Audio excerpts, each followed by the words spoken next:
I think there's just a lack of understanding. I think most people don't understand how complex adoption really is.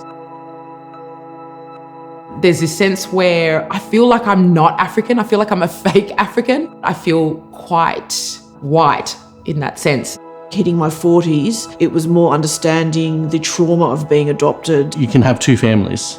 You know, you don't have to choose biological or your adoptive family, but family's family. And they see it as, you know, a child getting adopted is really just a child with a blank slate. They don't understand there's a whole lot of history behind that child. There's not a day that doesn't go past where I don't think about her or wish she was there.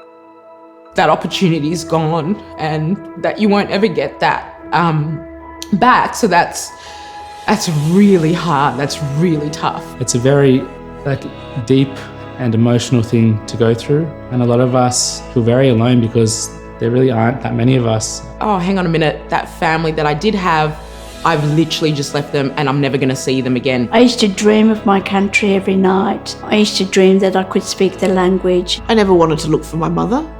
It was too much for me. From the moment our daughter joined us, we talked about her birth family, we talked about her adoption, we talked about her culture. We didn't want to be a family where we said, oh, we don't notice that she's from a different culture. Being able to meet her and talk to her has answered a lot of questions and a lot of uncertainty that I've had in my life.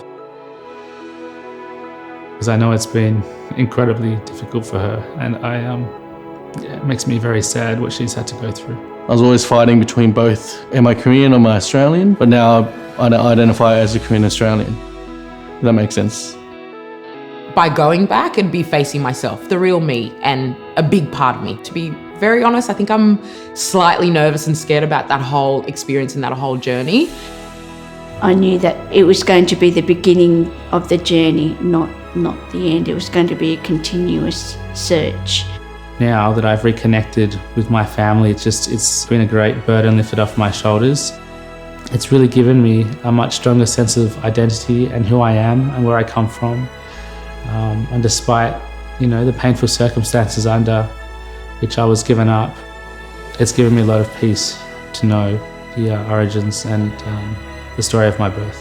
Finding an historical document like your passport or your family registration or your birth certificate was really meaningful. It's like a tangible piece of evidence. Even if it's the tiniest thing that we can find, for her that's like gold. That's like a diamond to find